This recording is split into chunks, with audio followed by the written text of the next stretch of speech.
how did you get into work? Because you almost went into the process industry or the water industry from the Yeah, I start. did, yeah. So I think one of the things that was like important to me, and it still is important to me, was kind of making sure that I've got a good set of contacts, like people I know, because you're always going to need to rely on other people's advice or kind of learn from their wisdom, and that's just something that I've always known and always sought.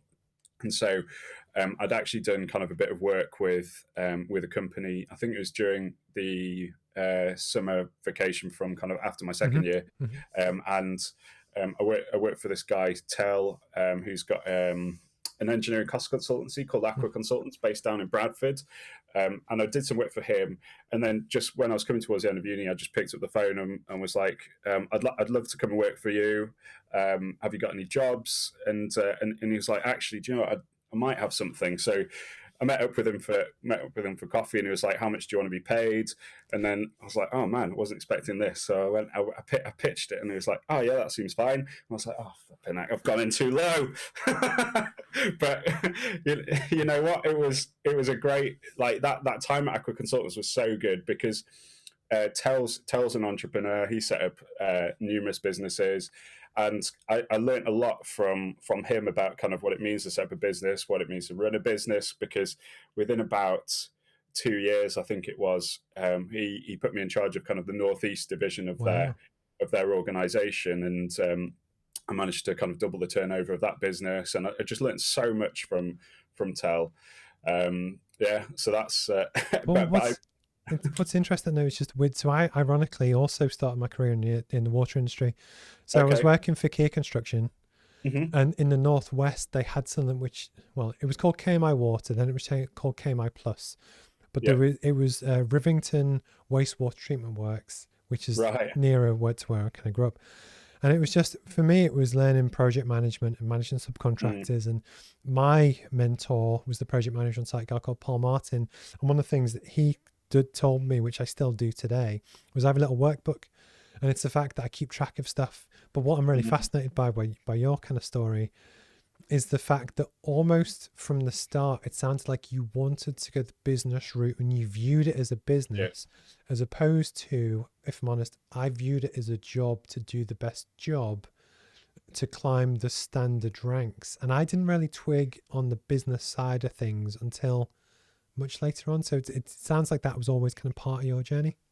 Yeah, definitely. I think a lot of do you know what, that is a really good point, and it's probably worth discussing that, because I think a lot of people, when they leave university, they've kind of maybe done quite a vocational degree, like an engineering degree or something like that, and or an accountancy degree, and they think kind of their role is just to get better and better at and have more and more knowledge on their subject. And actually, it's probably something that is useful to kind of for anyone that's listening to this is, if you're kind of thinking like that, maybe change your thinking to go, yeah, that is important, that's right.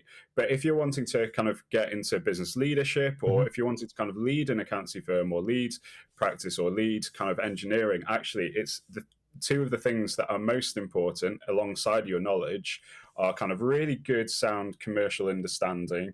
So kind of what are the drivers that make a business function, what are the drivers that make kind of a business grow, but also kind of making sure that you're really investing in yourself in terms of your people skills, Hmm. how you relate to people, how you influence. Those are two of the things that are so important if you're wanting to kind of go in a direction that is not just a specialist in your Yeah. field.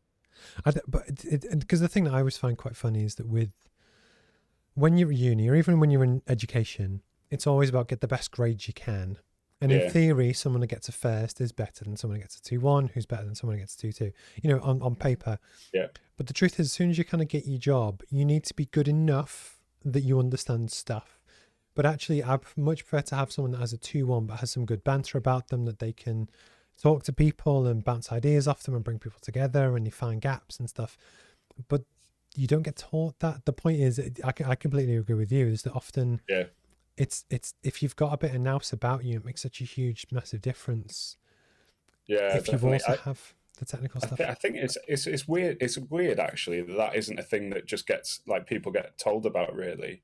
But things, Um, how do you teach someone to have fun and bring people to, I don't think it's something you can. So for instance, for me personally, it was that when I was always involved with a lot of the sports teams. So for Mm, instance, I was captain of the basketball team. I was social sec for a long time. When you're like, I was in Cubs and Scouts growing up. And mm, when we used to do scout camps and games and whatever, you're always kind of bringing people together and having fun and getting them excited and stuff that yeah, not everyone can do that. And again, a lot of engineers are quite nerdy that they don't have the patter to kind of do yeah. that. I mean, that's definitely true that there's kind of a lot to do with nature, but I think like there's a lot of things that can be taught. I I agree with mean, that. Yeah.